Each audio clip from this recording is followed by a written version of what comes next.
Good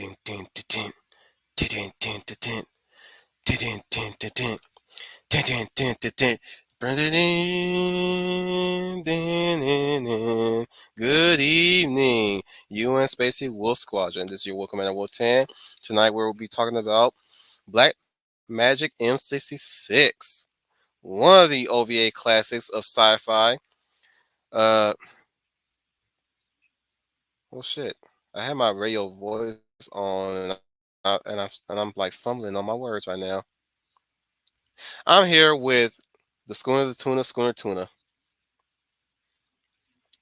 At you. Hey, how's everybody doing? Coming at you live from a secret government facility buried deep underground, but with excellent Wi Fi. This is Schooner Tuna.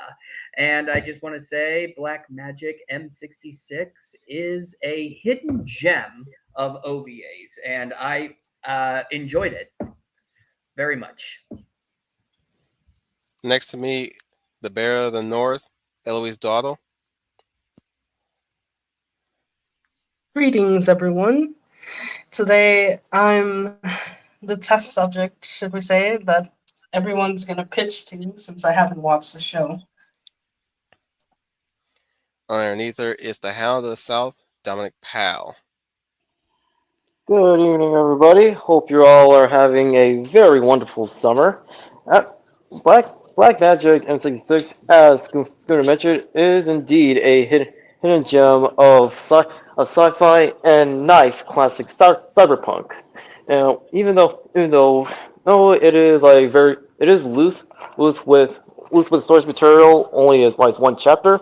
It is still worth a watch if you want to experience a Terminator OVA, even though it's not it's not part of the Terminator franchise, essentially. With a little bit of Predator and some aliens mixed into it. But we also have a guest person who will also be another one to pitch to balance us out. The lovely Leia Valor, Leia plus size. Good evening, everyone. Have we just started? Yes, we have, I heard Leia. that you don't. Oh, okay. I thought you had already get yourself going. That's why I asked. I heard are they ending already? Wow. It looks like they're doing introductions. Well, Oh, we're in the cusp of beginning. So yeah. good evening, everyone on the panel Hey, and everyone. Leia.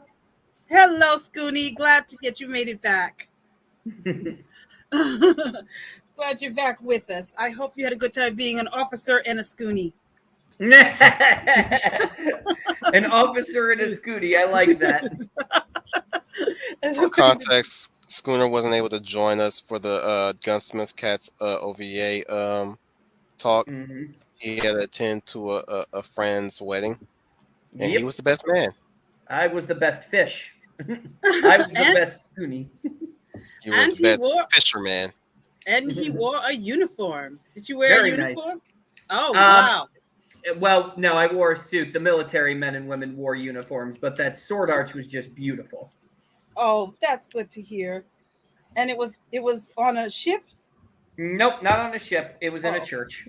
Oh, because I would say you would have been right at home in your environment, right? Right at home. And Yes. yeah, exactly. After you were At done, you least could you had no bad selling. have. Well, everyone in the fleet. If I didn't say hello to everyone in the fleet, I'm not familiar with the topic. What is the topic? You're discussing an anime. Yes, Yep. we are. Yes, we Okay. are. All right. Okay. I'll Well, go with this the should be the synopsis. show. I'll just go ahead and just tell you the synopsis. Mm-hmm. Magic M-66 is a cyberpunk manga written and illustrated by Masami Shiro. Yes, it's based off a manga. It's first published as a doujinshi in 1983 and was later reprinted in tankobon format by I'm really fumbling on words right now. Seishin Sha in 1985. The series was later adapted into an OVA, Black Magic M66. M6. Oh, wait, sorry. In 1987, it was directed by Hiroyuki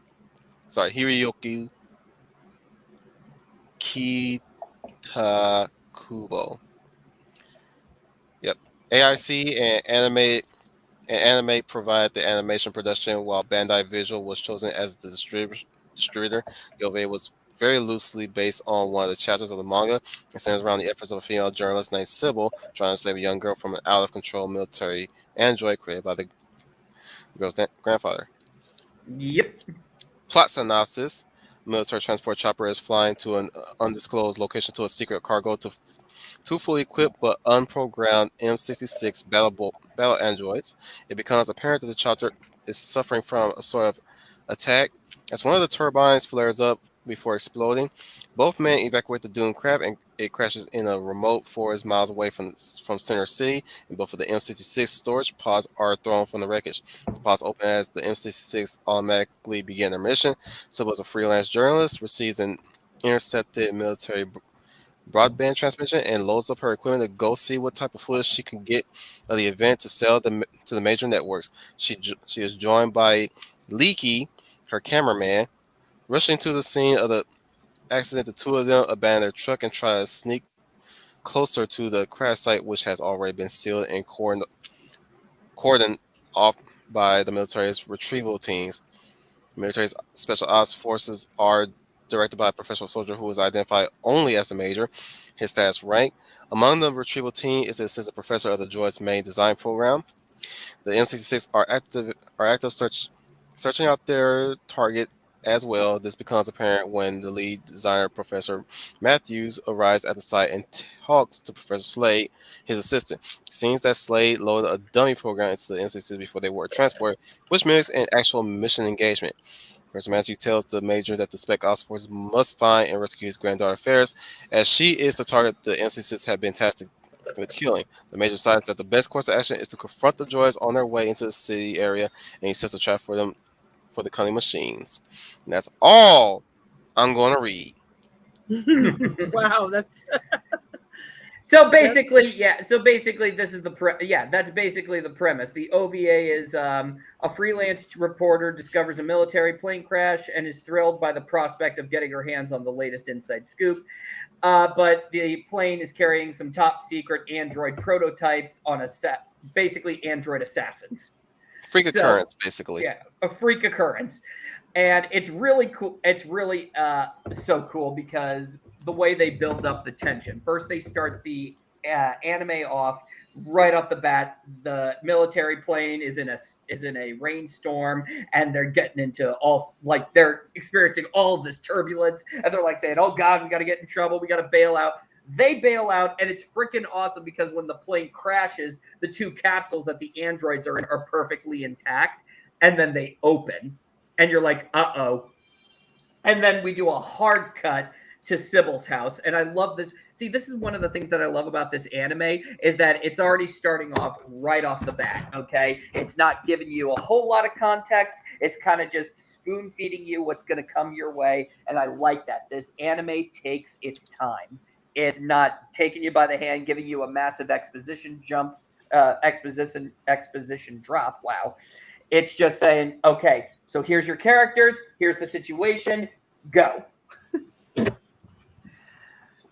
And I love it because we go right to like I said before, we did a hard cut. We go right to Sybil's house, and we see that Sybil's house is it's kind of a little disarray. It's very clear that this is a working woman, okay? She is all about the scoop and all this stuff. She's got, Leia, you'd love this bit. She's got satellite dishes. She's listening in on all of the bands on, like, we're talking police, we're talking military, everything.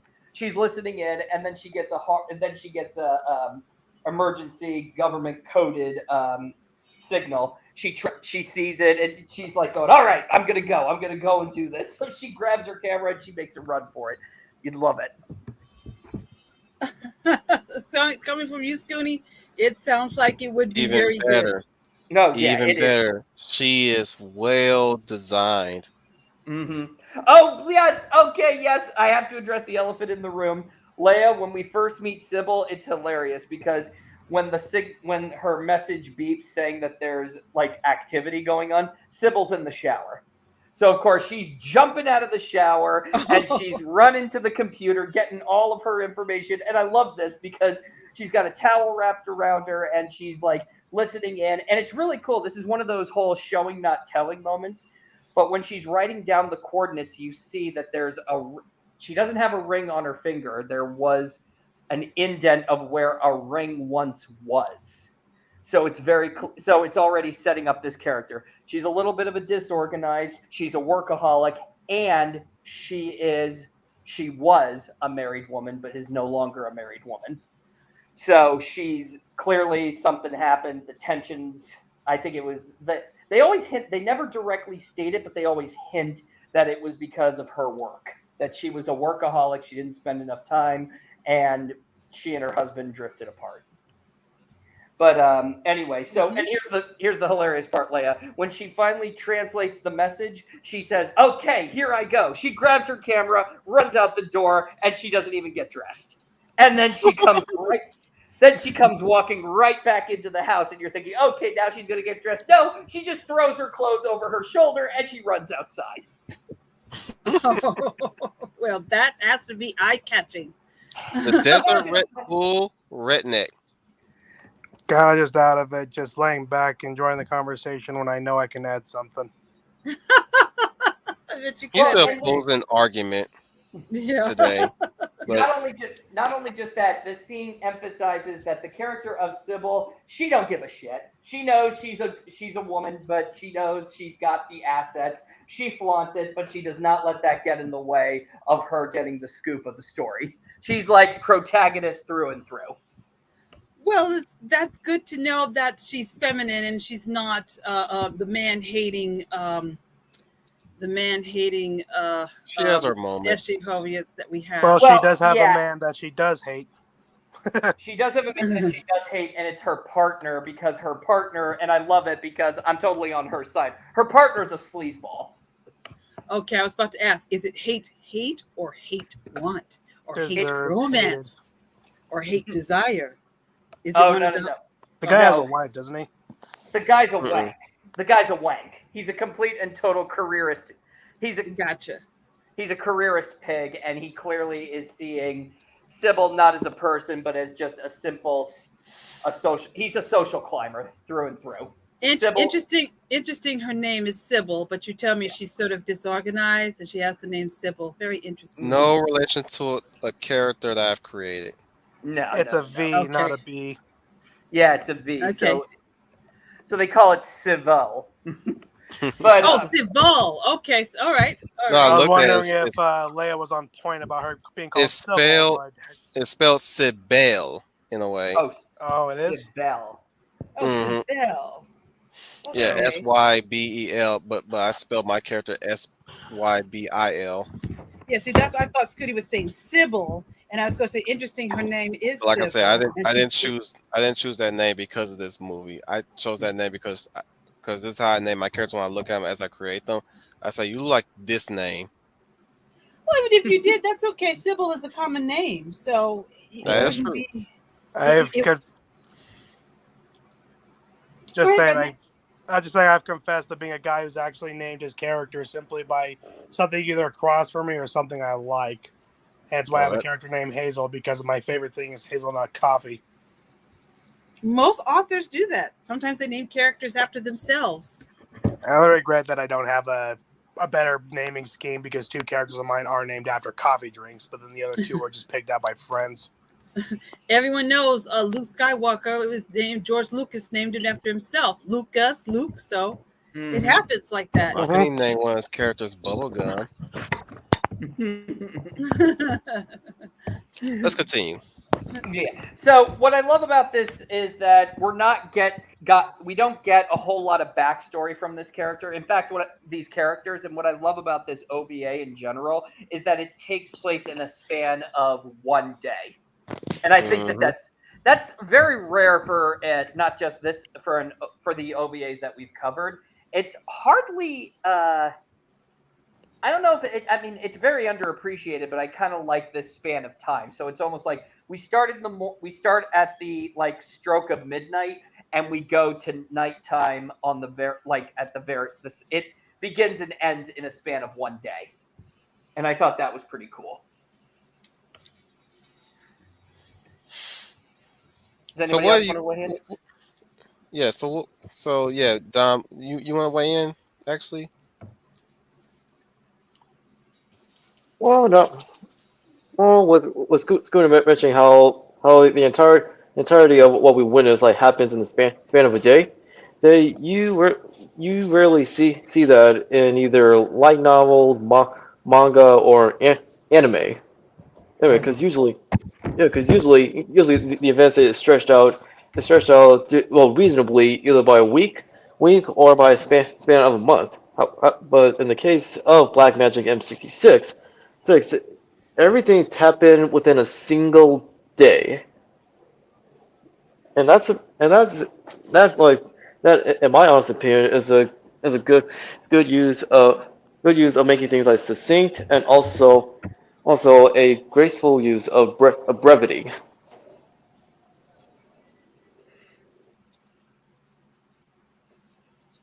Rhett, I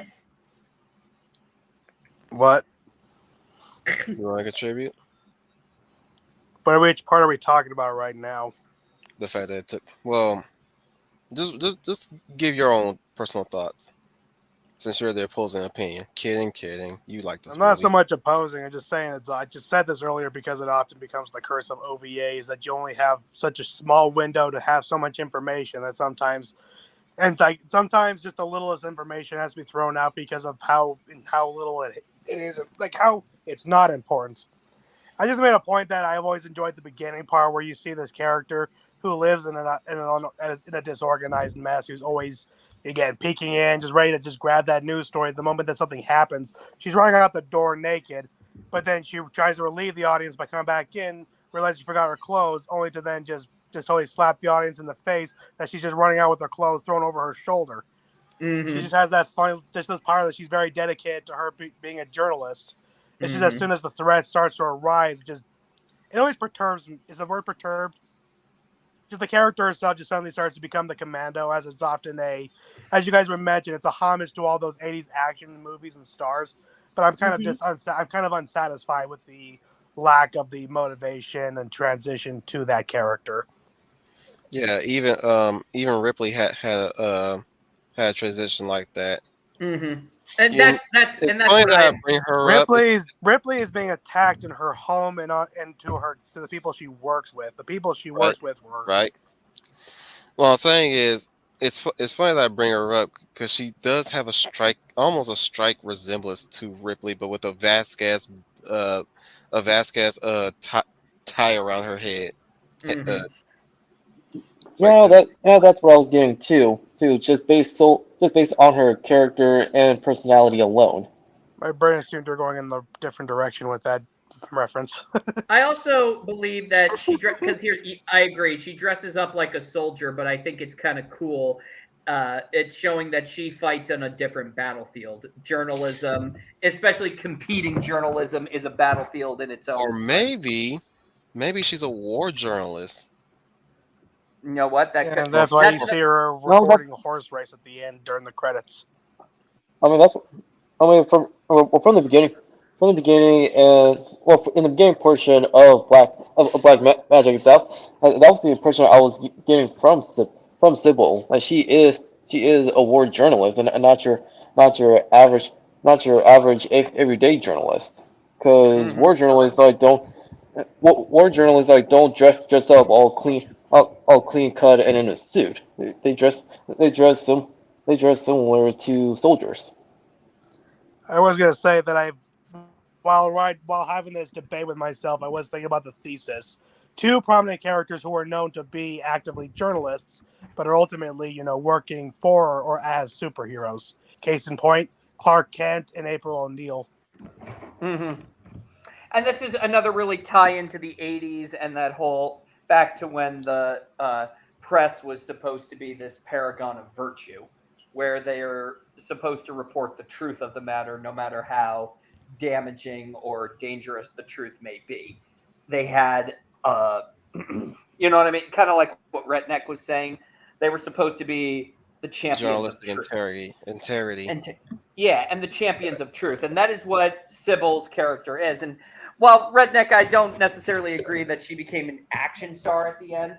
It shows a character trait that I like about Sybil is I was that just she trying to follow in. I just said I felt like I missed something.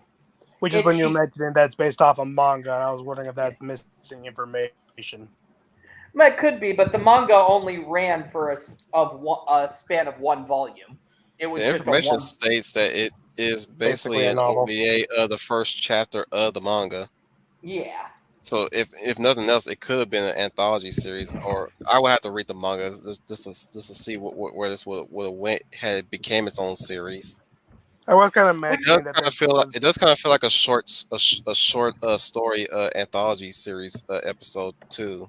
Yeah. I was getting vibes from The Outer Limit, if anyone remembers that show. Yeah, Oh, I do. I remember Yeah, that. That was one of my do. favorite shows. That was one of my favorite shows to watch. It was pretty good. Yeah. Tarzan was better though. Yeah, What? I really like the Twilight Zone is a classic, but with the outer limits, it managed to succeed the Twilight Zone. But that's beside the point. So, well, to briefly go back the extremely short time span in Black Magic M-66. So it reminded me of Bleach and Full Metal Alchemist. Yes, and the reason for that is, well, with FMA, even though no the series series as a whole, it covers like a few years, the last the last 16 or so episodes, or chapters they span only a couple of days, after whereas in Bleach, especially in the Soul Society arc, like it revolves around an execution that takes place by the end of a week.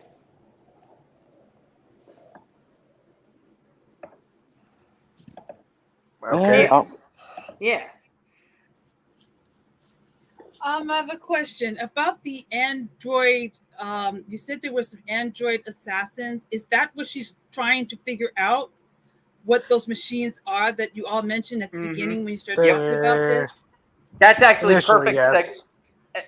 But the Leia, mystery that's actually perfect segue, because Sybil leaves and it's really cool because we see the military coming in and warding off the area. They're saying everybody steer clear, and they're diverting traffic. And we're seeing the major coming in and he's saying, "Okay, I want just the facts. What are we dealing with? What's going on?" And they say, "Okay, well, these are some secret government androids developed by our lead scientist, and we found the capsules, and apparently they're loose." And the major's like going, "All right, get the scientist over here. We need to know everything that we're dealing with." And I love the fact that when we finally get to, we don't see the androids at first. We see more so from Jaws. It's like the androids pointed, or Predator.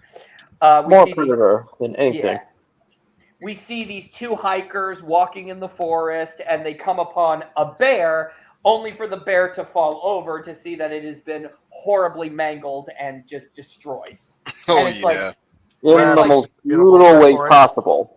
In the most brutal way imaginable. And these guys are like, "Holy shit, what the hell could have done this to a bear? What the hell could have done this to a bear?" And they immediately scared of bears. Yeah. And they get, and that's when one of them said, because the bear comes out of the forest roaring and then falls over and says, "Oh my gosh, what did this to the bear?" And the other guy saying, "I don't think the bear was attacking something. The bear was clearly running from something." And they're like going, "Oh shit, we got to get out of here." So they start. That's right, guys. I was running away from my life. Yep. And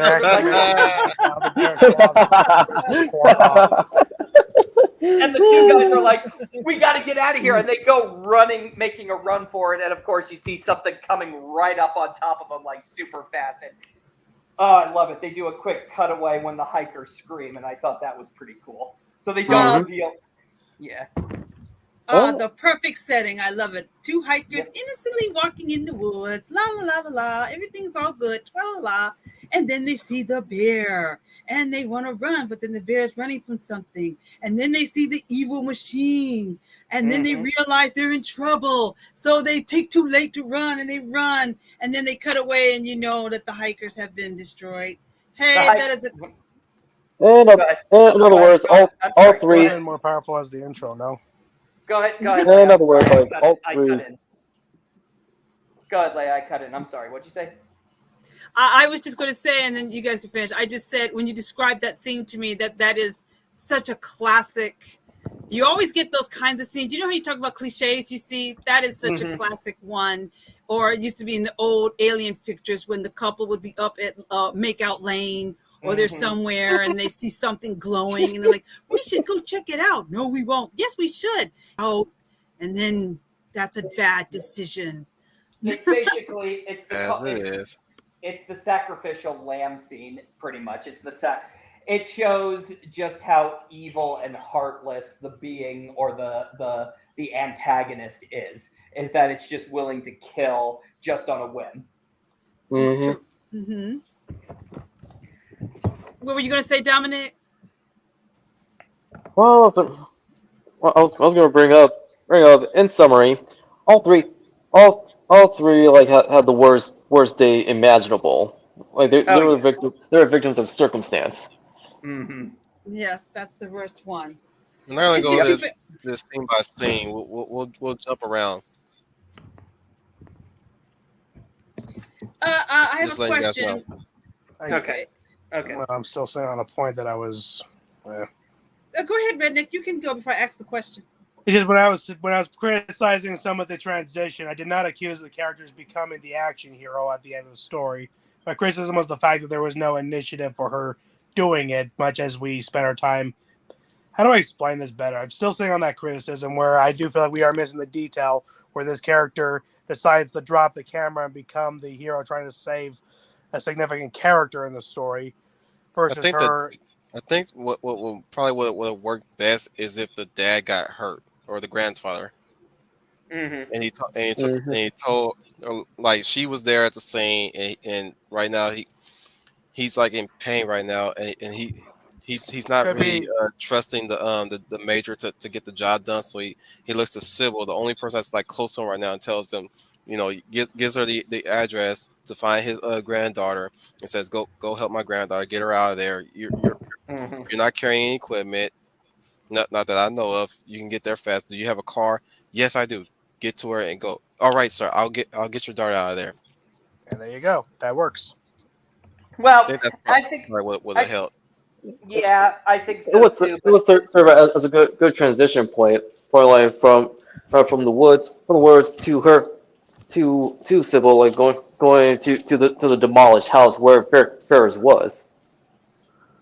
Yeah, Leia, just for context, so the military quarantines off the area, and they say we need to get the head scientist over here on the double. So they cut to the head scientist getting picked up. He's a robotics expert, and he's also a guardian of sorts to his granddaughter, who's kind of would you say that she's a young adult? Yeah, a young adult. But she's not quite out of that. Wow, Redneck, just wow. That's what it sounds like you're implying. Just right at that moment, he said, "Why?" Anyway, so yeah, she's going. So the military shows up, and she's all upset because she's like, "Grandpa, military's here to see you," and of course he doesn't answer. So she goes down to his workshop, and you see all of these android and you can see that he has butlers that are androids themselves, and in his workshop there are pieces of robots all over the place. I was not the only one who's buried deep in her work. Yep, and the scientist is like going, "Grandpa, there's military people here to see you," and he goes, "What? Military people? What?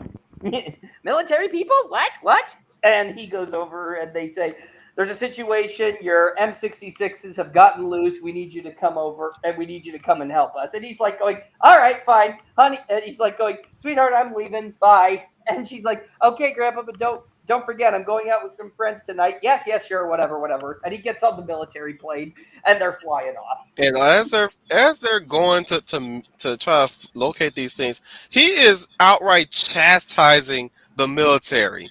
Just let them have it. He's like, "You idiots! What the hell were you thinking transporting them like that? You clearly shouldn't have done this. You should have done it this way, like this. Come on, don't you people ever read my manuals? I gave explicit instructions on how these things needed to be transported." No, it's great. You gotta love that. Like he instantly became my favorite in the OVA. Instantly, I was like, bro, ain't that the? This is what we always want to say at our job sometimes, especially when you're the expert, or at least when you're a growing expert in the field right now, and you give explicit instructions that people don't follow, and that's Yep. where things go to shit. hmm and I think it's so cool because right after that you see Sybil and her partner and they're listening in on the they're Leaky. listening. Yep, leaky. The government is setting up all of these roadblocks. They're quarantining off the area with in the forest. They say, okay, we know the robots are in this general facility, so let's get going. And I think Let's it's fast cool. forward real quick Yeah. to what people best know, like those that have watched this OVA best know it for the bone crunching, exciting, animated, well animated action that and carnage that these robots Yeah. cause in Mhm. one Oh, or two Yep. sequences. Yep. And I love to yep, see. Yep, me because too. Sybil and Leaky get caught and they're putting them in the back and all of this, and right then and there They they don't say, even witness it actually. no, they don't witness it. They get caught. They're thrown in the back of the government truck, and that's when the major gets a broadcast from the scouting team, and they say, "Major, we've made contact," and he's like, "Going, give me a report. What the heck's going on down there?" And of course, they lose contact with the advanced team, and then the robots just drop right in on him, and they just start And just boom, unleash they all were hell.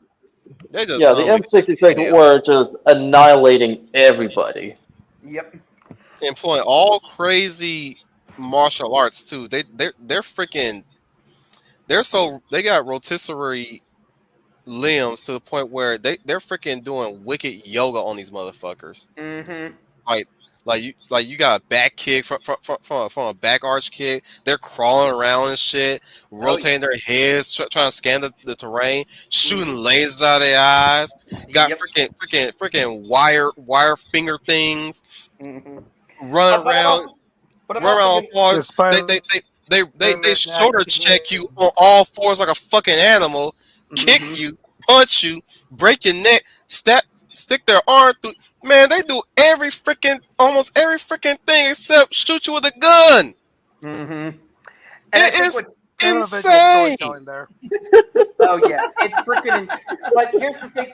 But Wolf, here's the thing. And Wolf, Dominic, Retneck. What I love about this scene, though, is that despite the fact that the military is initially caught off guard, the major shows up at the scene and he starts he's like saying, "Okay, everybody, get out your special weapons. Listen to me right now." And they actually end up turning the tide against these robots.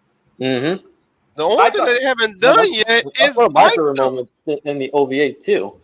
I was yeah, saying the only thing they haven't done to these motherfuckers was bite them. They yep. did everything else but not bite them. hmm They didn't even I think pinch them. Maybe they Yep. did. I don't know if they pinched them or not, but dang it, I'm just speaking from first experience viewing. Oh yeah. I'm sitting here as a kid watching this shit, right? I'm like, they doing just about every damn thing hmm except bite these motherfuckers or pinching them. Like you got, like I said, they shoulder check them like a fucking animal. They run on all hmm fours, and they just shoulder check you, stun you for a while, kick you far away, come up to your homeboy, throw his ass on the dude, take a gun, stab him with that shit, fucking throw a damn tank at them, grab the damn Come on. tank wheel, throw that shit at you, hmm go Oh, underground, come back up, pull your ass in the underground, drop a rock on you, set a trap for you. I'm like, man, and they move fast too. By the way, they move fucking. well, here's the thing. They move super fast, but so graceful that it looks like a simple movement. It's Like like they just. Cirque the Death Soleil in that motherfucker. hmm You might well Cirque du not show Soleil. it. Cirque du Soleil of death. It's Cirque du Soleil of Bruh, I'll tell you one thing. If this was American adaptation, they would probably cut all that shit out and just put it in the perspective of Civil and Leaky, and all you death. just doing is hearing the death carnage. hmm Because ain't truth be told, ain't no way in hell nobody can do all that shit with their body. Mm-mm. Like if this was adapted into live action and they just just gave us subjective audio sounds of how of soldiers dying and shit and gunfire and all that stuff, I would have accepted that. I probably would have Yeah. accepted that because you still want to keep the horror of these things. The like you can keep the laser eyes, you can keep the hand going through the chest and stuff, but keep you can keep them in the shadows, but like when you get to Sybil in the truck and everything, you just hear them just dying, just like left and right. Like who loves a good ass off screen death? Yeah. It Mm. keeps with the And, tension, but and, I and think people what I back to like terror. what I think I like about the anime is that it knew what it wanted to be. It wanted to be more action sci-fi than straight up horror. I know I would have done it that way Yeah. if I was And adapting it. but I think it's cool because when the military quickly turns the tide around, they're actually able to destroy one of the robots. There's two of them. Well, it actually activates its own self destruct once Yep. They once it took. capture it. Yeah, they They capture it and knew it's basically a defense mechanism in case if one of them was confiscated by enemy military and they didn't want them to be dismantled or repurposed or what's that famous word again? dismantled, repurposed, or Reverse engineered. reverse engineered.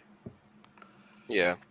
So it so Ex- it activated and self destruct and still killed a lot of dudes. Oh, that was the thing that I found amazing. It didn't just blow itself up. What it did was it melted down and released a toxic gas. And and the major's like, "Everybody, put your masks on now!" And they all put their Fucking masks. murder bot, dude. I know.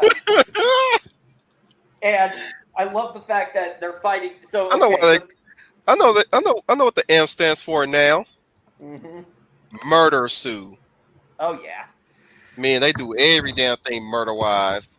hmm And I think so after they destroy it, they say, "Okay, we got to get the other one. What are we going to do? We got to go and get the other one." And the other one just bats them all away and is able to make a run for it. And Mhm. the major immediately Smarter goes, one.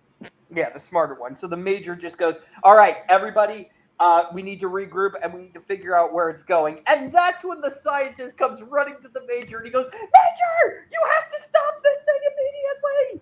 And he's like, "What is it now, crazy scientist man? What's going on?" And he's like, "You don't understand. These things have been activated with what did they call it? It was Dummy plug. Dummy a program. dummy program." He said that it was a dummy program that I had to put in there just so it can be overridden later because it had to have a dummy plug in it. That's the only way the system could work. And he says, "Okay, so what exactly is the dummy plug?" He says, "Assassination mission. It's to assassinate." And this is where the sheer idiocy of this scientist came in, because he says, "Oh, I programmed it to assassinate my granddaughter." And he's like going, "What?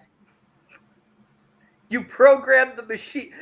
You programmed the machine in your dummy plug system to go after your granddaughter?" And he said, "I needed a target, and targets is I needed a target, so I just chose my granddaughter." And I'm just like, "Are you a My, flipping? Why?" Programmed to the that was target, then my, programmed my to reaction attack. was, "Are you for real? You made your own granddaughter a target for these killing machines." That I did not know. Yeah. I mean, the scientist was chastising the What's the military. matter You with guys you? mess with the coding, and it's not Well, ready. yeah, he was messing, but he had to put it in the dummy plug system because he needed a target, and he just threw that random target in there. And I'm just like, I think it can somewhat. I mean, you can't justify the fact that he made his own granddaughter the machine's target. But I guess Right? it's like, I'm all alone in this isolated cabin, and the only other person that I know would probably be my granddaughter. Now, that's the one nitpick I will give this one. It's the whole thing comes apart at that. It's Like you like, just fucking put a target on your granddaughter of all people. Are Mhm. you fucking kidding me? It's like you must like how much do you hate that little girl? I don't even know what the hell she did to you to justify that.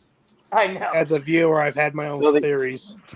yeah All the right, other Redneck, tell me well your the other theory. possibility. We'll humor. Let's humor him. Yeah, let's humor Redneck. All right, Well, all right. Go ahead, Red. Spill. the softest example is again training it to target, to target the granddaughter. Say he wants it to seek her out every time she's nowhere to be seen, which led me to the inspiration. She goes out and does promiscuous things with people. So I like to think the idea is that this robot's meant to always track her down and prevent her from getting into trouble. And that's what led up to the invention of the AI used for the robots. I can Mhm. see that. Well, it's also Again, it's an OVA. It suffers from the missing details. yeah, it I also think it's meant to be an action movie and also a sort of a action comedy. I I call think this that's this is probably was probably going to hurt it in the long run from any potential viewers is the fact that it's got mixed tone.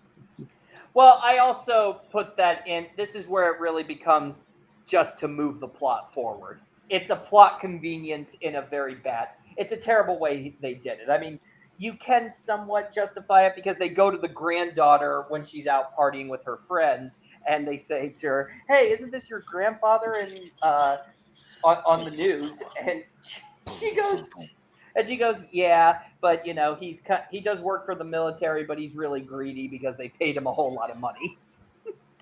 So, Boom, boom, boom, boom, boom, boom, boom, boom. So that's pretty much what we got here. We now got it. Suddenly went from a Jaws to a Terminator movie because he's like the program. It's going after my daughter and all that. It's going after my I wouldn't granddaughter allow that. and the major. And if I was doing a remake of an Americanized live action of this would be the moment where the major would look at him and just smack him in the face, like saying, "Are you an idiot? Are you a fucking moron?" Oh, So that's anyway, with scientists. Like they can be absent-minded sometimes. Sounds like that's one of Ree Rich's fuck ups. oh yeah. So anyway, That's me. Sybil and Leaky are able during the whole military Actually, fighting sounds the like something androids. Hank Pym would do. Ultimate Hank Pym. Oh yeah.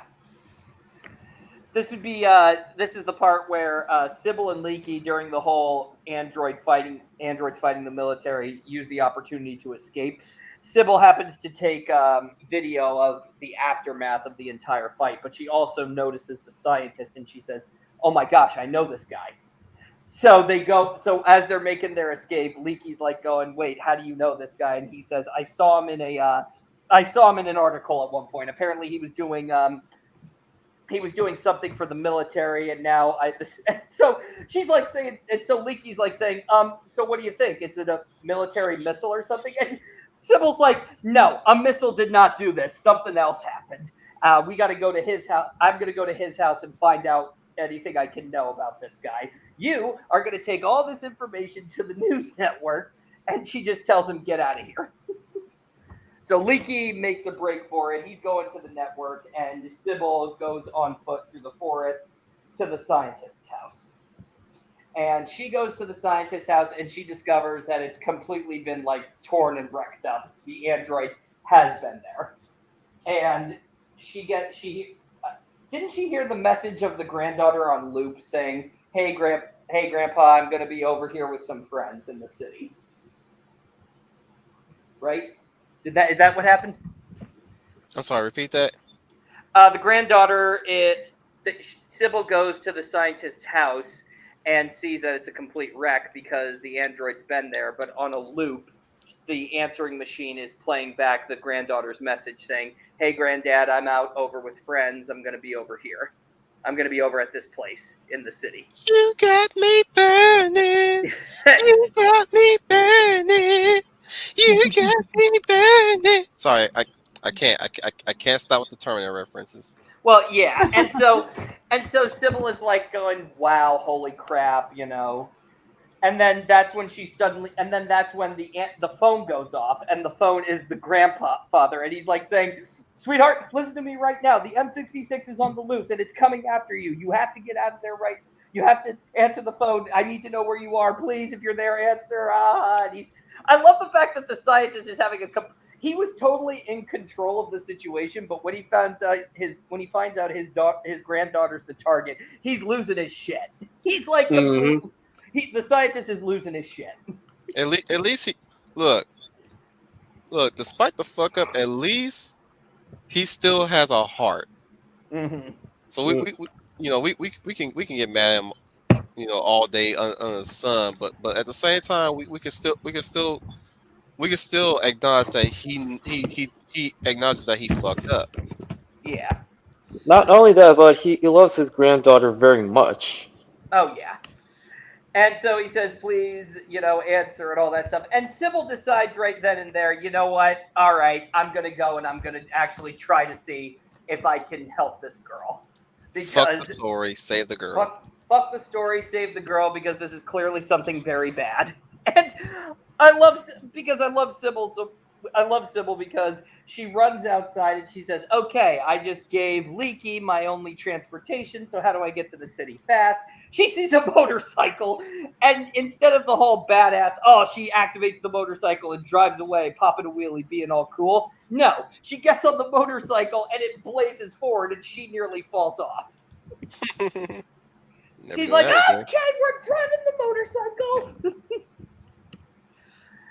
No, and I love that bit. And then as the story, at one point she actually hijacks a plane.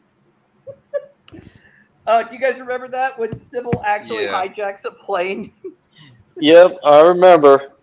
Kind of far fetched, but okay. I'm already throttled. Yeah, I'm already. It's like, okay, what else you got?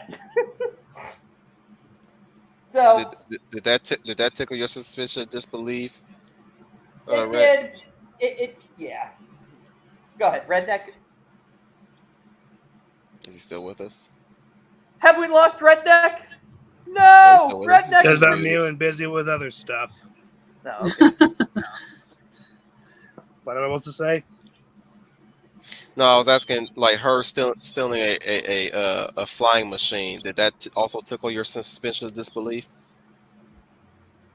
It almost kind of was or means of actually trying to find her. My brain was thinking I'm sick with her. It was just in my thesis of just what defines science fiction versus something just being an opera. Now, I've always noticed that with science fiction, technology is always implemented to some way to help, aid, or benefit the hero in some way. But the fact that they have planes, just makes me think of the time when I was having to get my back waxed and I was talking to the person. Negro, I wasn't asking about the damn planes. I was asking about her piloting the damn plane. I don't really know. It seems like a lot of the story just wants to just do what it does because it's impressive, at least to someone working on it. I am now intrigued about the back wax. What? All I could tell you is that when I was talking to the person doing it, just talking about how a lot of our modern technology that's available to us is usually expanded technology used by the militaries and governments. The fact that we have the internet, the fact that we have tablets and whatnot. Yep. I'm just saying, somewhere down the way, everyone's gonna have a plane, and eventually, we're gonna be riding space buses. And she's saying how that's terrifying that everyone's gonna be flying around in planes. I'm like, I'm pretty sure we're gonna figure out how to control traffic then. I don't know. People often think the idea that everyone can have available technology is somehow the worst thing in the world. So anyway, so Sybil gets a plane and she's able to make it into the city. And what's really cool is we got the robot is actually in disguise, sneaking past all of the military checkpoints because they're all like going, okay, we got to make sure that whatever is out there in the forest, the robot does not make it inside the city limits. And of course, the robot just slips by because they look humanoid. Very humanoid. Yep. And then we get what you've been alluding to all night, Wolf. We get the Terminator moment. The robot.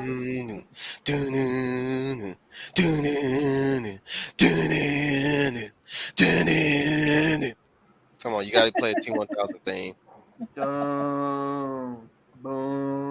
Yep, exactly. So what happens is that the robot walks into the club, but a police airplane shows up, and the robot just decides, you know what, I'm going to drop the formalities. So gets out of its disguise and just laser shoots the plane down, and Mm-hmm. the crowd forms up, and Sybil's like going, "Oh crap!" So she runs to the club almost immediately, and she's able to make it to the club and gets to the girl and says, I love it too because the whole crowd is like looking and saying, "Oh my god, it's a robot!" And the girl, I love the girl. She just says, "Oh hey, that's my grandpa's robot." And Sybil's like going, "Come with me right now!" Come with me if you want to live now. And so they start running. The robot gives chase, and I don't they end up in a meat locker? They end up in a meat locker. Very cool stuff. It's just a straight cat and mouse chase throughout the whole Oh rest yeah, of the movie. It's a yeah. complete cat and mouse chase sequence. Mm-hmm. And it's so cool because the military shows up, and it's really cool because the robot just seems like hell bent on reaching the scientist's granddaughter. And at what was it? Unlike the beginning of the movie where they're just destroying all the military guys they're coming across, this robot is now very hell bent like on ignoring them and going straight for the girl. Mm-hmm.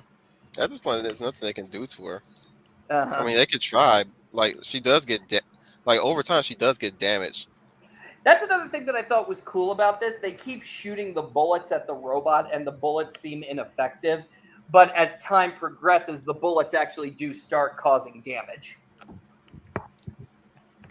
Yeah, it's like it shows that these machines are not completely invincible.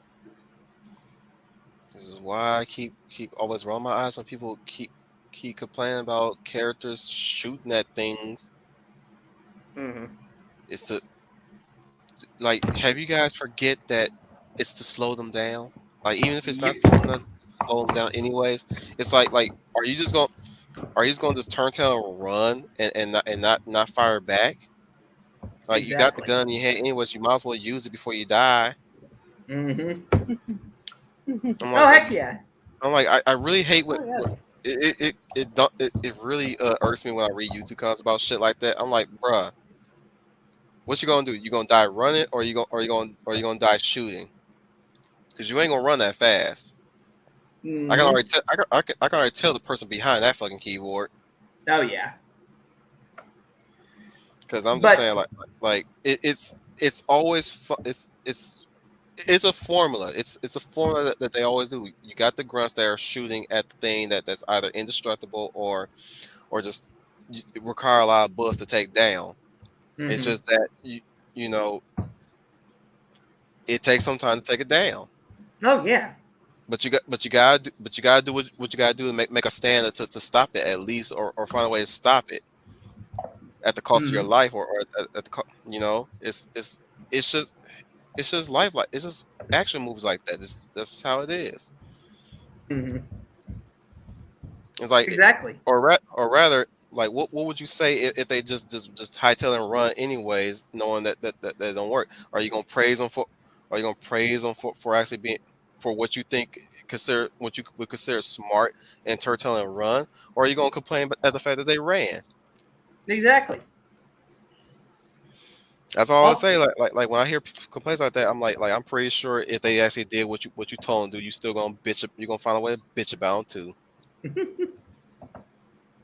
Exactly, and that's what that's what I actually liked about the scene, because the military shows up and they're actually shooting at it and then saying, "Okay, we're here. The target is safe. We got to get her." If the major's like, "Get the target to the roof, and whoever is with her, bring them both to the roof." They're deploying the magnet traps too. Yep. Like there's ways to actually subdue these robots. It's just you just got you gotta work hard to get these robots. By the way, are any of you ladies like excited to watch this movie after the half the shit we're saying already telling the damn story from beginning to end? No, I would still check it out. I would still check it out of sheer curiosity. I would still give it a shot. Probably sometimes the recommendations can turn out to be good things. So I would put it on my list to give it a shot about seeing it. I don't mind if you spoil me. Spoilers don't bother me at all because it lets me know if it's going to be worth my time. So I don't Did you care watch if the you. Gunsmith Cats? I think I forgot to link you to the Gunsmith Cats. My question is: these androids, do they look human or do they look like the Terminator before they have their out of their exoskeleton? Or They don't have what does they it? don't have an outer skin No, endoskeleton they don't situation. have an outer skin exoskeleton. What they are is that they look humanoid, but anybody who takes a closer look can tell that they're not human. But that's why I thought the city scene was actually pretty realistic because nobody's really looking at the robot as it's just walking down the street. But if you were to take a second glance, then you're like, oh shit. I had a compliment about the way the robots look versus how they behave, since I watch a lot of videos where people are showing off the behaviors and decisions made by artificial intelligence programs, and oftentimes it's always somewhat unorthodox, if not something that would be conceptually human but not executed very human-like. Yeah. So when you see how these robots are designed to look like humans, but when tasked to target and take down somebody, they go ballistic. They just have no human movement. They have no human. Like, there's nothing that follows that makes you think that they're human. They look human, but they're twisting their bodies. They're contorted. They're just jeering their head around with lasers. They're shooting out fingertips if necessary. It said the robot is using everything at its disposal and its ability to accomplish its goal. Yeah. It's Like a I always say, murder bot. it's basically their equivalent of the Tetris AI that was told to make a continuous perfect score in Tetris. Mhm. The solution, it put the game on pause. So these androids, this is your typical the androids are out to get us, the cyborgs are out to get us type of movie. More of they just went crazy and now they're throwing a bitch fit. It's basically it's the androids are just fulfilling their programming. It's they're doing exactly what they were programmed to do, albeit By just not them. not in an idyllic circumstance. What was apparent to me in the story was that the AI was broken by the fact that it was two different people handling it. Again, the scientist who programmed it to track down his daughter, and the military trying to train it to specifically assassinate and attack. Mm-hmm. So with the conflict of those programmings, the robot is doing everything it's told to do by two different people. Mm-hmm. Who created them? The scientists that we were talking about earlier. The Does he have a name? scientist. Did they do it out of science or for money? He did it for money. The military paid him. No, I'm hearing two different. What's always hinted at is the fact that they're in a war with another government. So there's a theme that there's robots where it's supposed to be an attack on them, but rather than admit to that ending perplexes me also. I need to talk about that if we get the chance. We'll get there. His name is Professor Slade. Yeah. Professor Slade. There's another scientist. His name was Professor Matthew, and Professor Matthew was the one who applied that. Pieces the fuck out out of the first half. Yeah, he just leaves after the first act. Yeah, first act. But he's clearly the military scientist. The military scientist said that we made this for combat, but their programming was done by Professor Slade. And Professor Slade made them to be like the perfect determined machine. But let's see what happened. Okay, so they give chase. The military is fighting back against them. And the series ultimately concludes by Sybil and the granddaughter going to the roof, and the fight between the M-66 and gunship on the top of the floor starts happening, and the building starts to collapse. As the android's closing in, Sybil sets off the explosive charge left by one of the soldiers, and it just basically it propels the android off of the building. Sybil and Ferris are. Oh, I'm sorry. That's the name of the granddaughter, Ferris. But Sybil and the granddaughter are rescued. And the major decides, I love this bit because this is a great bit. The major is looking over all of the casualty lists, and 18 soldiers are dead. And the major's like, yeah, I know. 18 soldiers have That ain't died. my estimate. 18 soldiers are dead times 2 wounded. So he's like, so much death, and I have to go and tell their families. And he's like feeling the aftermath of this really hard. He my homie. Oh yeah, the major's He's a feeling homie. the major's feeling the aftermath of this hard. And when the military is trying to take Sybil away, the major just says, you can let her go. And they say, Major, she's seen some very classified information. We can't possibly let her go. And the major's like going, yeah, we can. We have all of her equipment. So nobody's going to believe her. So just let her go. And there was an oversight. There was one oversight, yeah. But I think that was great. He just lets her go. And Sybil is more or less relieved by that. She's like, holy shit. She's like you gonna lock me up after I done say the damn day? And I think it's great because Sybil returns home and she's kind of giving an account of everything that happens. The girl, the military covered it up. All of the damage was blamed on the conflict that they were having with the foreign nation or some kind of a domestic terrorist attack. And she says, you know, it really sucks. But then she turns on the news and it turns out that Leaky has actually because remember, she gave Leaky all that information earlier and told her to go to the network. So Leaky is broadcasting it on the news, and he's claiming sole credit for all of it, of course, because you know he's even having some footage available. Yep, even showing some footage of Leaky clearly passed out. And that's the Which funny was thing. Go ahead, Red.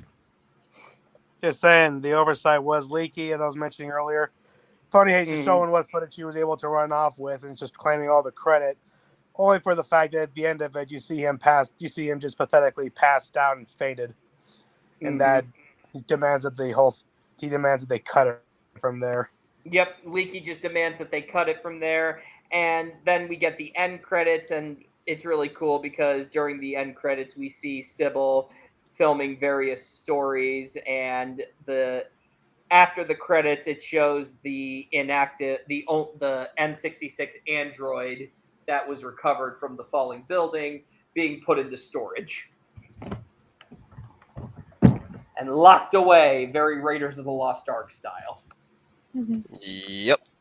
And that was Black Magic M-66. And Apparently. on the whole, I don't think it was a terrible anime. I think it was, for what it was, it's good for what it is. Go for just the action and comedy. Just don't expect any big brain stuff coming out of this. This is Don't be an autismo like Rhett. But you're fine.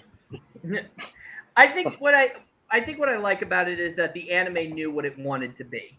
It wanted to be a simple action adventure with some great moments thrown in there. And while a lot of people would say that the characters are a little flat, they're archetypes. As Professor Geek said, these are archetype characters. They make no apologies over that. The movie the OVA makes no apologies over that. If you've seen Akira, seeing that fluid animation, you want to see that again in another anime. This is it. This anime is also it. Oh my goodness, I didn't even touch on the freaking animation in this freaking anime. Well, but speaking of Akira, I just want to make this side note. The guy who directed this actually worked on Akira. And you can definitely you can definitely tell the inspiration here. No shit. No shit. Yep. I'm like, if you really love Akira, get on this anime. It's free, available on YouTube, but warning you guys now, the audio does kind of hit a spike near the final act of the OVA. Yeah. So please be wary of that. You can also stream it on Zoro.to. That's Zoro.to. Black Magic M-66. Sponsored by piracy. Zoro.to, by the way, also has, because on YouTube it's the dub, but you can get the sub on Zoro 2. Yeah, you can definitely check it out subbed if you don't like dubbing. I know a certain someone doesn't like dubbing, but you know, to each their own. The, as far as Did you miss dubbing's your chance to hear concerned, Vic Mignon? He's not in this, unfortunately, but just saying, you miss some good people. look, wait. man. Can I just make All a I'm funny? saying is, there's nothing wrong. For me, I grew up with dubs all the time. I'm willing to watch things sub too as well. But as I said, the dubbing was not that bad. Mm-hmm. No, it It's wasn't. it's It harmless. was, it was done decently. You want to say something? I was gonna say because I forgot about this scene and I want to just reference it. Speaking of comedy, so throughout the anime, they're trying to destroy the android, and one of the soldiers actually tries to get into like its processing unit. One of the soldiers tries to get into the processing unit, but it doesn't work. It's And so at the very end of the anime, when Sybil, the granddaughter, and the military are trying to escort the android away, it actually wakes up and you think, oh no, this is a one final third act scare. But the scientist just touches the forehead and the whole android shuts down. And I'm just That like, got me laughing. gives a It's just nervous like- chuckle. and I'm just like, wait a minute. You're telling me you just had to touch it on the forehead and that's it? Yep. Freaking, I was wondering if someone freaking give it a soul eater karate chop. Mako chop on its weak spot for massive damage. Mm-hmm. And that's the hilarious bit, is that the scientist just touches the android on the forehead, it falls over, and he gives a nervous chuckle. And I was just like, what? Seriously? How many lives could we When have you really saved? think about it, though, would you be willing to get close enough to try to touch on the forehead? Would it let you touch the forehead? Exactly. Exactly. You know us black folk. I ain't touching that shit. Hey, go ahead, put your hand on it. I ain't touching anywhere, any part of that motherfucker. No, Yeah. you go in it. You the white man, you go touch it. I know how this movie ends. But that's what kills, and I love that bit, is that he just touches the android's forehead, it shuts down, and that's it. That's all done. And I'm laughing at that bit. That was great. Now that is well-timed comedy. Exactly. Mhm. So the Japanese don't have a sense of humor. Whoever said that, fuck off. What do you know about comedy, you bastards? Mhm. We gotta talk about coming to America one of these days. Ooh, ooh, ooh. David Wolf. And, and, Oh no! Don't. You move it. You move it. and summary, everyone. You In summary, people, if you like Terminator, Ooh, ooh. if you like Go ahead, Terminator, Alien, Predator, and Training Day, and they're all mixed up in this hodgepodge to create a manga which turned into an OVA. Go watch or read Black Magic M-66. Mhm. I'm sure the And I manga look- has more details into it, and of course more stories into it as well. But I'm also one thing I also do an oversight over. I'm going to talk about now. She ends up becoming the Ripley of aliens in this one when it came to Ferris. Mhm. Like you could somebody needs man, if I had to commission somebody needs to freaking do a freaking aliens poster recreation with Sybil as Ripley and Ferris as Newt with the M-66 robot as the queen in the background. Oh Somebody yeah. needs to do that shit. And instead of Ripley having that gun that was the pulse rifle and mixed with the flamethrower, instead it's Sybil with her camera. Mhm. It would be a glorious tribute of aliens. Mm-hmm. Oh, and you gotta love the end scene where Sybil's back at her apartment, just having gotten out of the shower, and she's wearing an Appleseed shirt. Appleseed, yeah. She's Mm. wearing That was like a nice subtle Easter egg of the manga. Mm-hmm. I believe it's taking place in the same universe as Appleseed. Probably. Or at least it's trying to allude to the fact that it's taking place in the same universe as Appleseed. Some of these a lot of these these animes tend to reference off each other. Hell, even the author of Gantz self-flagellates himself in freaking Inuyashiki. Mm-hmm. Mm-hmm. Inuyashiki, I still love it. Yeah, Oh, we yeah. definitely gonna Also like, do a rewatch of the anime Inuyashiki. Yes. Not necessarily a rewatch, yeah. but we did attempt to do a manga study, but like I said, I've since gave up on the manga studies. Mhm. Sadly, they're not really. I don't think they're really pulling anybody, much like the way how the professor is pulling with his book studies. Nah, the book stuff. Yeah. I'm sorry, guys. So yeah, no more manga studies for those who are watching who are new to the channel. No manga studies so far, but yeah, However, if they were pulling, we would have revisited Inashiki. Hmm. however, we can still talk about the original source material as we continue doing anime spotlights Hmm. even a light novel. So while manga studies may be over, it can still continue on in a different format. I just love how at the end of Black Magic M-66, we see Sybil going back to work, filming, doing more of that guerrilla journalism. And Mm-hmm. it's hilarious because she's going on all of these crazy adventures. Well, I'll tell you this: Hunter Thompson would be proud of Sybil Exactly. if Hunter the has two yeah. if the two of them ever meet, they can tell each other stories. Mm-hmm. Tell each other stories of their crazy adventures. I think it's kind of funny because the little montages of all the mini adventures that she goes on. The first one is she's running to a hostage situation, and she runs face first into the hostage situation, and she tells the guy, "Okay, go, I'm filming," and the guy just gives up. Right at the hostage situation, and she's like, "Wait, seriously?" And then there's another one. This guy is a jumper. It's clearly a jumper, and Sybil's on the other building, and she's like, "Okay, you're perfect. You're good and great." And he's like, Basically saving people with her camera. She's a real hero. Everybody remember that. Mm-hmm. and the guy, yeah, Not to mention she is an honest like journalist, which is something that we're missing in this current day and age. pretty I much. know how to pick them, don't I?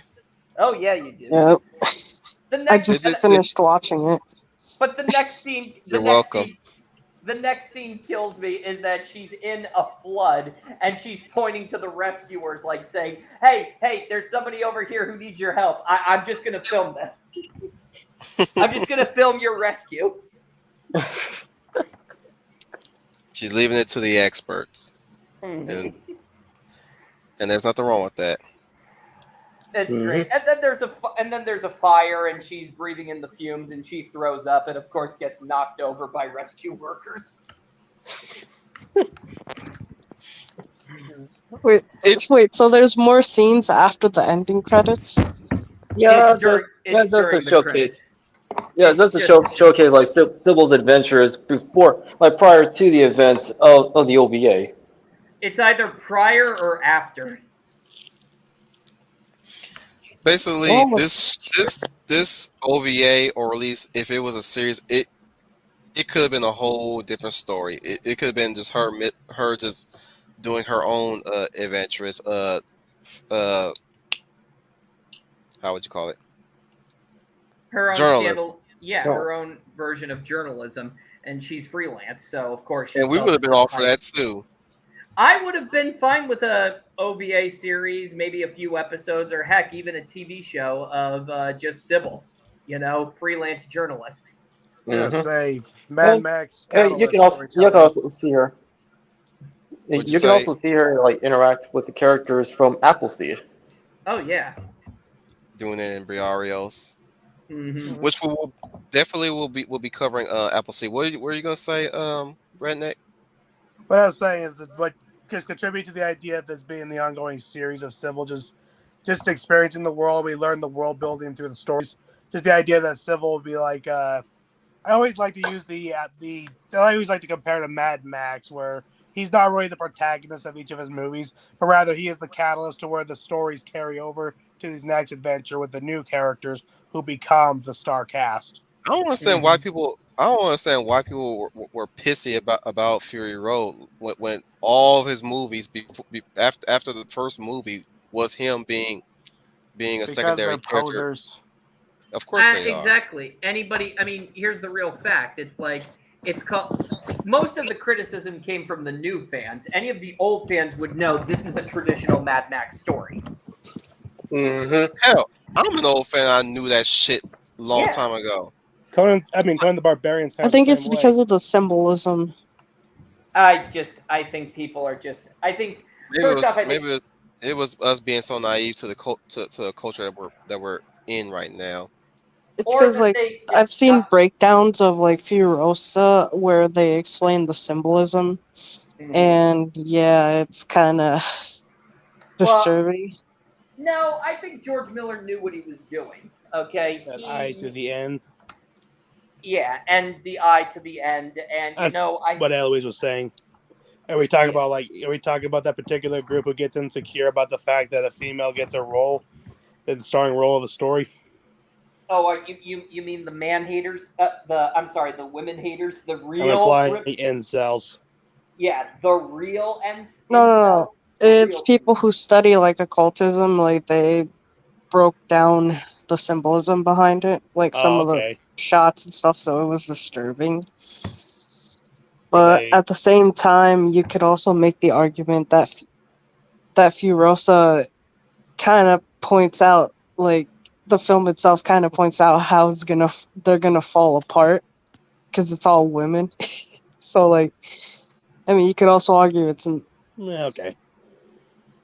you could also make the argument that they're where they were living, like where all those women were living, like it wasn't the best conditions, but like outside of the compound, it's a mess. Well, and I think it's trying. I think it does. I think it gives a fair shake because it shows Yeah. that they're on the verge of self-destruction, whereas Furiosa's tribe is already destroyed. So if it's not, it's basically Not a it's tribe designed to settle; it's a tribe designed to escape. yeah, and that's supposed to show that Furiosa's civilization, where she grew up, it was destroyed because of the same infighting that Immortan Joe is basically employing still. So it's on the same course. That's basically what they're trying to show. And the only way that the society can function is if all sides are willing to work together. Not just Community. community, exactly. Now I'm looking But at this animation style. We yeah, need let's to get back to this. Yeah. we need to we need to touch on the Alita OVA. Oh yeah. Oh yeah. I almost forgot about that. Like everybody's already talked about the live action Alita. I think it's high time we need to touch on the OVA that pretty much inspired it. Yeah. The OVA is a what I love about the OVA is that it's an adaptation of the first arc. Mm-hmm. Hmm. It's a long series. Mm-hmm. It really is. I still want to read it. Oh yeah, it's really good. So It's with still that being going. It's ongoing. is it Mm-hmm. now? Yep. Yep. I was gonna say if Yeah, we're gonna do it's not. manga studies, I was joking about One Piece and Doro. Now let's do With Alita. that Look, being said, motherfuckers, I'd like to thank everybody for being here. Those 4-5 of you and those non-existent motherfuckers that kept popping in and out. Thank you for joining us. But a big announcement this weekend, we're gonna have Marvelous with us, and she's gonna talk about her cult stories. Oh, Formerly in the cult, has some horror stories about the cult. I probably am exaggerating that bit. It's probably what was it as bad as most people would like to think it was. But she's going to be joining us this weekend. I'll be off this weekend, so we'll be streaming probably somewhere afternoon, maybe evening time, Ask, depend on. Mm, asking out loud is Marvelous. Oh, Marv Alice. Mar. Oh, jeez Louise. It just clicks for me. It's Marv Yes, Alice. Marvelous. now you get Oh, it. I just grew up big brain just now. yes. So Well, I am so definitely going to catch the backwatch of that one. so Marv Alice will be with us this weekend, and she'll be sharing her horror stories about the cult. Coming up in November, we will be having Matthew Flynn together with us to talk about season by season Beast Wars. Woo! Keep Yes. the trend of having them on to talk Transformers with us. We're going to be talking about Beast Wars season by season, all the seasons. We're gonna go in deep, everybody. Wait, is it gonna be the show Beast Wars or? Bring a poncho and Yes, really the long show gloves. Beast Wars. All right. I Yeah. might go into the LCS and see if I can find the comics. We're not talking about the comics, girl. We're talking about the cartoon. I know, but like as to like add something to the conversation, I guess. They're Yeah, not. They're not compatible. they're not. I know. I'll share the horrors. It's not the horrors. It's just the fact that the TV series is its own beast. Well, I know, but I heard it was bad. well, I mean, Beast Wars is a sequel to the original Transformers animated series. Save it for the stream, man. Save it for the stream. I'm still on announcement mode, dude. Still on announcement mode. Okay. Sorry, let me draw the list real quick. Not yours, Red. Hmm? I didn't say nothing. I know, I can hear the cards shuffling. right? This August 30th, we'll be tackling Trigun. Later next month, on September 27th, we'll be tackling another beloved anime, Outlaw Star. What we're going to be doing in between those months, we're just winging it at this point. Completely winging it. Hell, I might pull up another OVA. Hell, we'll probably tackle The Girl Leapt Through Time in that amount of time. We might even tackle a Ghibli film. In fact, speaking of Ghibli films, we might tackle My Neighbor Totoro, since I have never seen that one of all the Ghibli films. Really? You have never seen My Neighbor Totoro? Of all the well talked about, most talked about, always talked about Ghibli films, that one being one of them, I have not seen that one to this day. Oh, we need 35 to fix years that. in, I still have not seen my. Look, there ain't nothing wrong with me. There's no hesitance. There's no repulsion or anything. It's because I've never gotten around to getting to watch that. Even in my parenting days, I never watched My Neighbor Totoro. Sorry, Totoro. And the funny thing is, I've seen House Moving Castle multiple times. I've seen Ponyo more than House Moving Castle. I've seen Spirit Away way more than How and Ponyo put together. Kiki, seldom. Funny enough, I actually watched that when my grandma had the VHS. Oh, that's awesome. Princess Mononoke probably outclasses all of them though,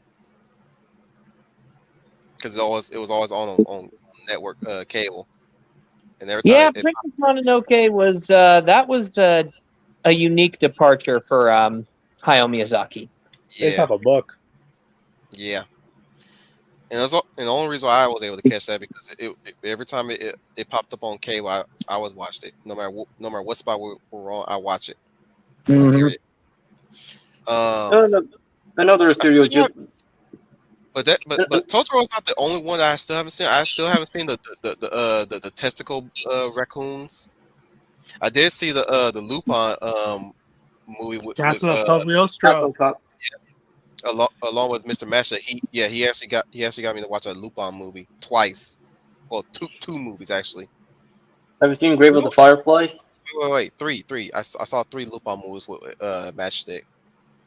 Yes, I have seen Grave of the Fireflies 3 times in 5 years spaced out. I only watched it once, couldn't watch it again. Oh, I'm braver than you then. Just make sure you have a big box of tissues, because it is a tearjerker. Oh man, I don't even know if I can survive a 4th with you guys. I think the 3rd time I watched it with my wife, and I was still tearing up. Mm-hmm. I was about ready to break down and cry too. Hell, Princess Mononoke be having that music that be making me want to cry. Shit. You think, man, y'all think Grave Firefly made me cry? Man, Princess Mononoke will make me cry even if there's nothing to cry about. I'll give you a reason to cry about Grave of the Fireflies. Shut up. It's kind of a pseudo memoir of a real life Shut story. I know, but shut up. We'll tell that story when we get there, man. We'll get Man, there faster. y'all can't help yourself. Y'all on that coffee, ain't y'all? It's that coffee. Tell you, Mine's coffee is called bad for G your Fuel. brain. It's Sonic the Hedgehog. Whatever. Oh, you know what? Speaking of which, how about this, guys? Next Tuesday, do any of you guys want to talk about Sonic the Hedgehog 2 and the Northman? Ooh, I would be up for it. I'm fine with that. Yeah, I figured we've been covering like Eastern storytelling like, for a good long while. It's not time to give the West some love, because in spite of our current the current state of our culture and entertainment, there are still good things about Western storytelling that needs to be talked about. Rhett, get your Photoshop on. We need those 2 movies. I need a thumbnail for those 2 movies. Got it. How much you charge? We'll talk about it later.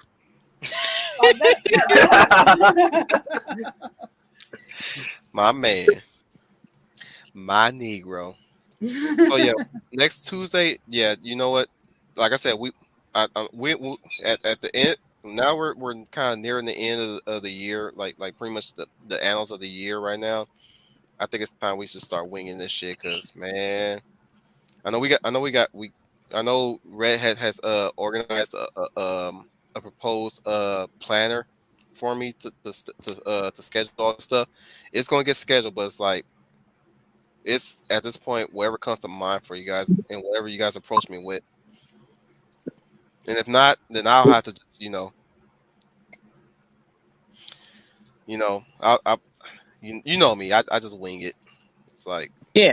I Bottom get the line just the is hard to explain ones. right. Bottom line is I'm trying to get away from our usual stick, which is bitch about every damn thing cultural wise, because Eloise whined about it. Yeah, I'm singling you out. Hey, she's not wrong, man. It's just I'm sick of. I'm also guilty of this. I'm a little tired of all the negativity. I want some happy stuff here. Right. Yeah, I'll even admit myself like I'm really getting tired of this shit too. It's getting really exhausting. That's why I've been doing the anime spotlights more so than anything. I'm trying to get us away from this bullshit. Yeah, we make snides over the woke and all that shit every once in a while from time to time, but it's like on the whole we're still having fun, aren't we?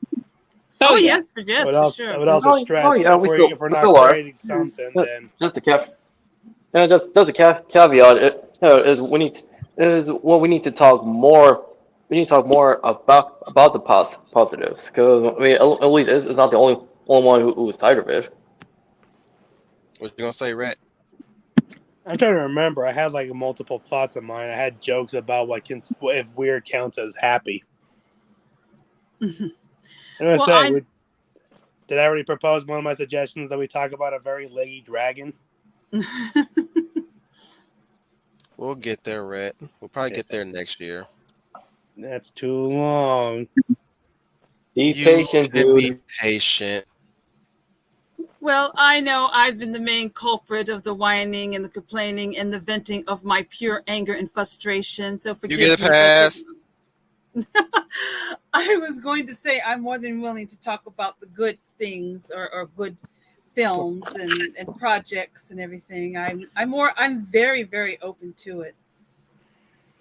But right now, lately I've seen a few good new things, but I'm also offer to things that okay, ha ha ha, Wolf. Okay, be funny. Just want to get down. You put the Helmsworth up. Okay, I'm willing to talk about good stories as well as positive because there's good stuff now and in the past. So I'm open to both. I'm not just a meanie whiny. Why you do that? Don't do that. Well, you say you're open to both. Fine. I couldn't help myself. I'm sorry. That's okay. That's okay. You couldn't have to get it in. I guess I walked into it. Open to both. Okay, I get that one.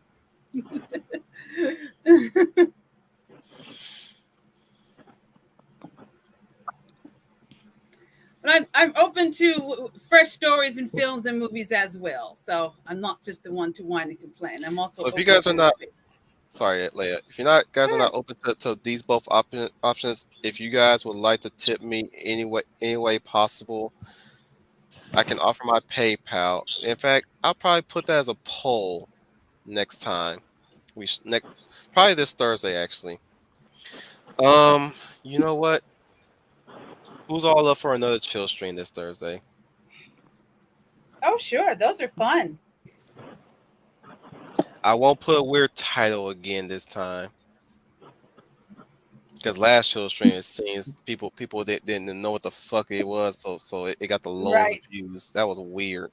That was really weird. I think they were thrown off by the picture you used and the title, and I guess they were thinking something that you didn't intend. Oh, wait, I take that back. It's got 50 views now. Oh. And the Gunsmith Cat's caught up. Wow. Still sad I missed that one. Let it go, Red.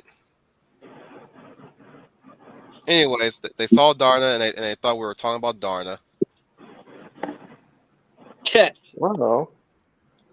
Well, who's to say in the future we can't talk about Darna? Man, I only know the bits and pieces that I watched when my wife watched it. Hey, never say never, man. I don't even know where to start though. This bitch been around for like years. It's like the Doctor. It's like the freaking Doctor, man. Darna's been around for years. She started off as a comic book character before she made her debut in the small screens.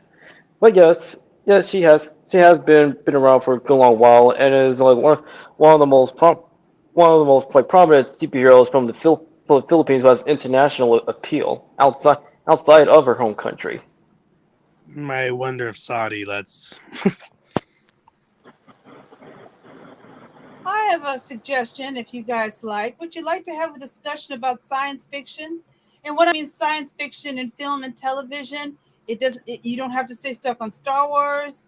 You can do Star Wars. You can do if you want to throw Star Trek, or if you want to throw in Aliens, or if you throw in RoboCop, if you know anything else of kind of that genre. Red Dwarf. Dwarf. Writers. Yes, I mean science fiction has such a vast category that if we like to just have a stream about discussing our favorite science fictions, it can be books, novels, time travel, robots, killer robots, all of that encompass what science fiction is. Not to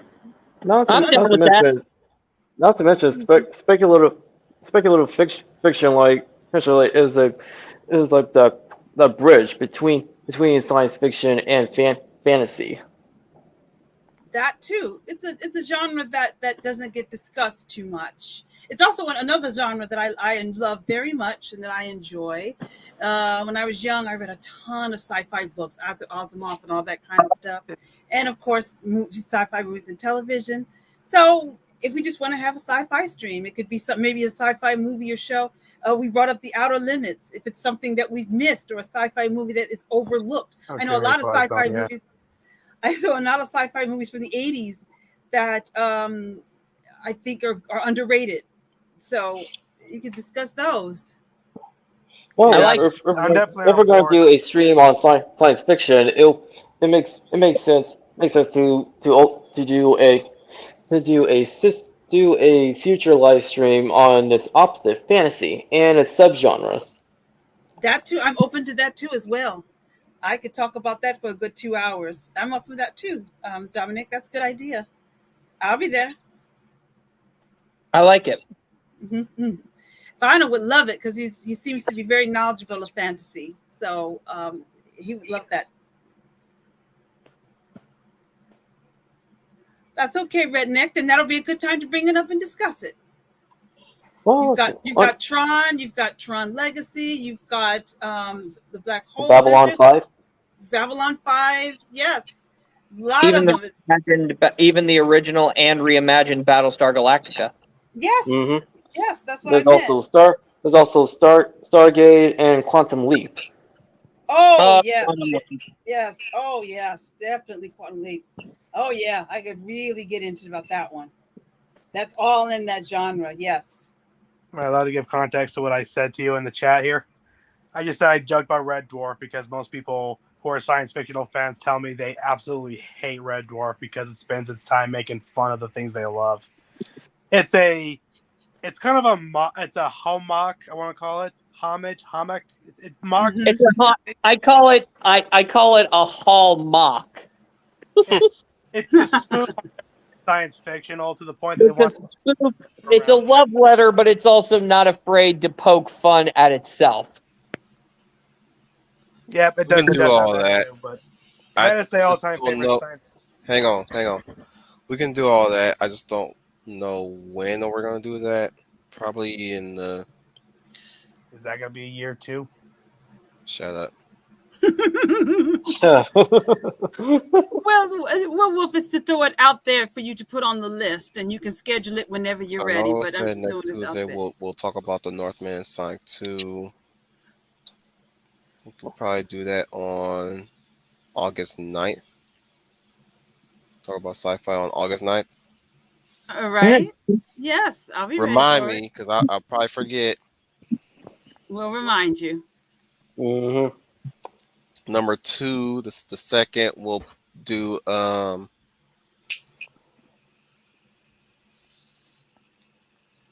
what did I say I was suggesting? Actually, you have a list, don't you? Let's shut up. That's good. I know that's a legit answer. I know that's a legit. Yeah, I know that's a legit question. My answer is shut the fuck up. I'm thinking. Just like my dad. I know, huh? How about on the 2nd of August we do Alita the OVA? All right, I'm down with that. Mm-hmm. And to those who have read the manga that is supplementary, and you can add anything into the discussion as we talk about the OVA for Alita Battle Angel. We're going to do Armitage as well. Armitage the 3rd. Ooh, that's actually a really good one. No, it's not. Kidding. What? You don't like Armitage the 3rd? I like Dual Matrix more than Polymatrix. Oof. Polymatrix is fine, but Dual Matrix is. I just like the actress better than the first actress. Yeah. Mm-hmm. It's personal preference of mine. Where's Yoko? Did you hurt her? I was like, bad delivery, but you're way better than the last actress who played Armitage. Where's Yoko? Where are you keeping her? Did you hurt her? I have a topic for you, Wolf, that maybe you consider down the line or next year. Would you consider looking at classic characters? What do I mean by classic archetypes? I'm talking about Sherlock Holmes, Robin Hood, Tarzan, Hero study. Let's Dracula, call it those that. kinds. Yeah, those kinds of Doc classic characters. Savage. I'm sorry, Doc Savage. Doc Savage, those kinds of characters that are having a hard time making a comeback. King Arthur, they're not. There was a time when they were all over the place. Now we don't have that many Hercules. We don't have as many of these classic archetypal heroes. So maybe we can have a discussion about that if you like. They Well, did try with a few. I'm gonna call it hero studies. Mm-hmm. Hero What? study for classic. What's We'll pick out. can work? Daniel Boone, Davy Crockett, Calamity Jane. The Lone Ranger. Davy Crockett. Davy King of Crockett. the Wild Frontier. Daniel that- Boone, And, big jerk. Yes, he's a great big jerk. no, I mean, The yeah. Lone. no, John Henry no. even. He only had No. one If we lady. can add another one, he's not a hero. He's not a hero, but his enemy is a hero. Is a hero who takes him on while they also team up with each other sometimes. Fu Manchu. Okay. Anything that throw it in there. If we anything that we haven't missed, and these are hero archetypes, but they're sort of I like to think of the first class, because these are characters that have been retold many times in I different did. ways. Lately, I we're did not getting mention. them. Speaking of heroes, I did mention Tiger and Bunny. We probably are going to have to say that for next year. I think we. Yeah, I think. yeah. I mean, I did, but actually, well, we talked about this privately, but we need to talk about comic books more because as mentioned earlier, we've been talking about Eastern storytelling non-stop. So no, it would be fair to give Western storytelling some love. Yeah. We'll Sure. definitely. Yeah. What I'm saying is, like I said, one of these days we'll talk about Tiger and Bunny.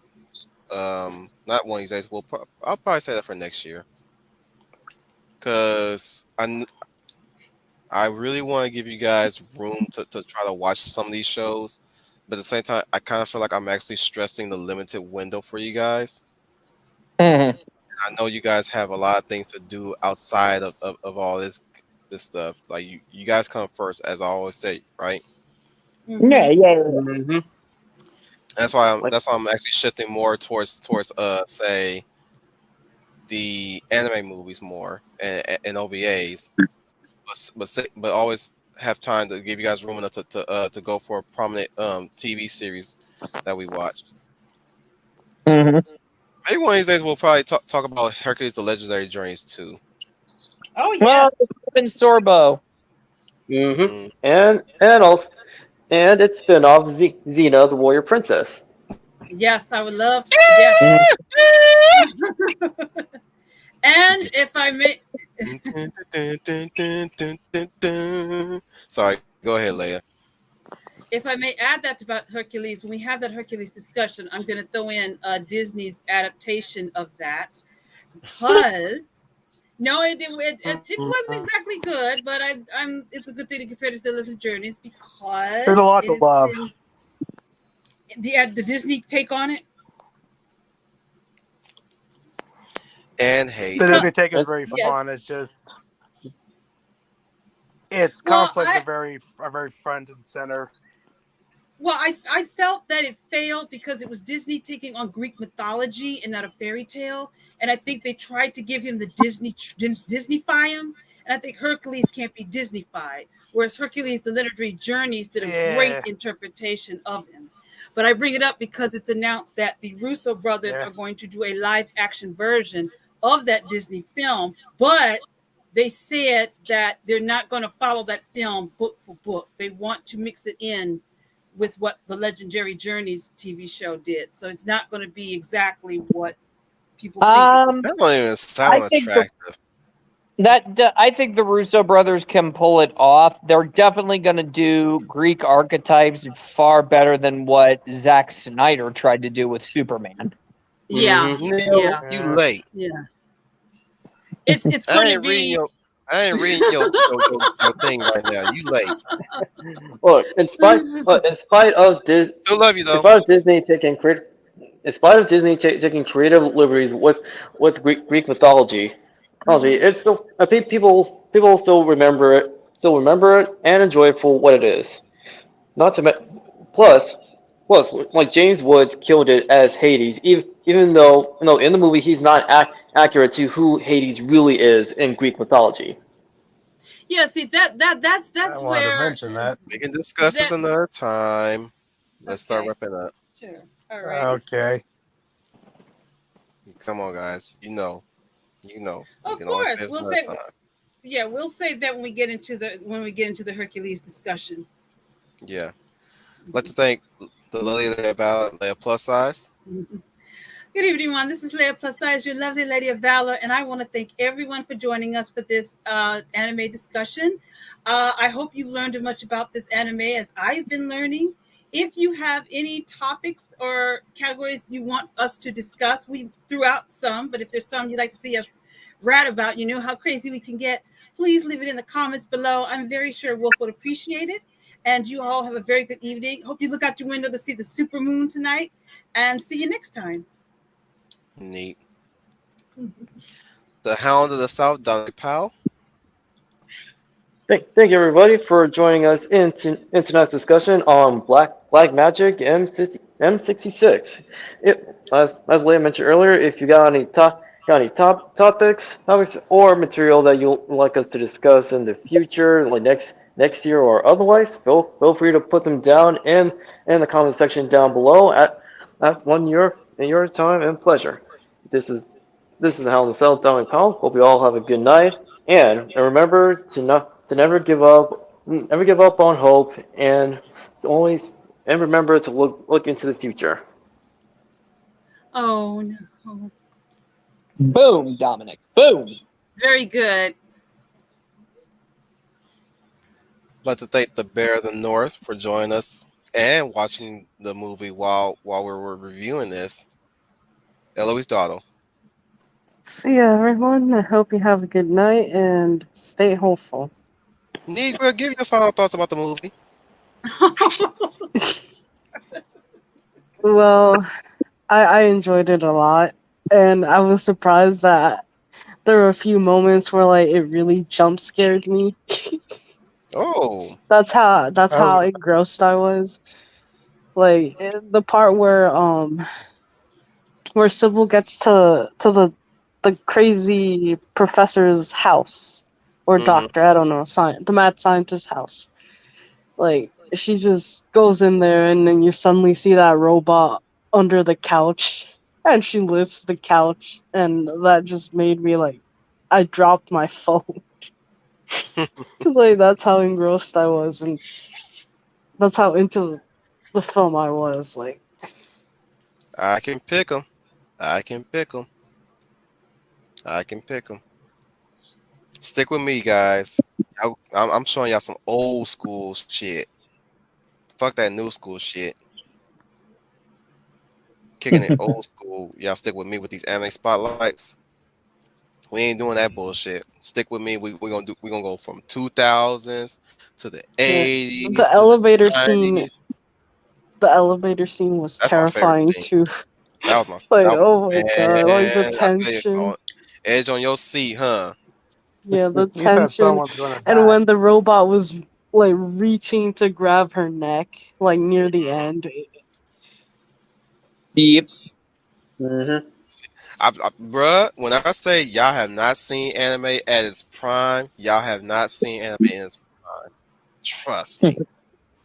Like y'all don't know shit. I've seen some shit. When I say I see some shit, y'all need to treat me as a war veteran of anime. And I ain't even seen all the shit that most people will reference that. I'm like, bruh, freaking Overfiend, all that shit. I ain't touching that one yet. I ain't ready. I know I'm not ready. I just know I'm or not you ready. or you haven't read them yet. I ain't never gonna. I What don't is think the I'm. manga like? Is the OVA based on a manga? Yeah, yeah, and the manga is actually one volume. Damn. That right, I got it backwards. Anyways, okay, I got the layout out. The But is it Deseret. like? uh, I just want to ask: is the manga like one thin volume, or is it like a very thick, like an on omnibus? Are we talking about Black Magic? Yeah. Hmm. Could be. I wouldn't know. I'll have to look it up. then. Yeah. The Deseret Bull Redneck. I'm happy to be Butch Hartman's worst nightmare. What an interesting way to close. My partner in crime. Coming at you live underneath underground with good Wi-Fi. The Schooner Tuna. Coming at you live from a secret government facility buried deep underground. This is Schooner Tuna. Don't forget to like, share, and subscribe. And if you liked the anime that we highlighted and spotlighted, just be and if you want to hear us do more, just let us know down in the comments. And until next time, just remember that you are the hope, you are the change. Nothing changes unless you're willing to get up and say, you know what, I don't like the way the entertainment industry is going, so I'm going to change it for the better. And for Black Magic M-66, this was a hidden gem of an anime, and I really enjoyed it, front and back. But until next time, this is Schooner Tuna signing off. Bloop, bloop, bloop, bloop, bloop. Hey, all I can say tonight is that OVAs are proof of concept. So as much as I take it very critically, you can still enjoy it. Damn right, dude. I always get. I always give you shit sometimes. Happy to bring it up for debate before the stream. True. Anyways, it's been your Wolf Commander Wolf Tan. Remind you guys that you are the UN Spacey. Welcome to the Wolf Fleet. Nigga. What?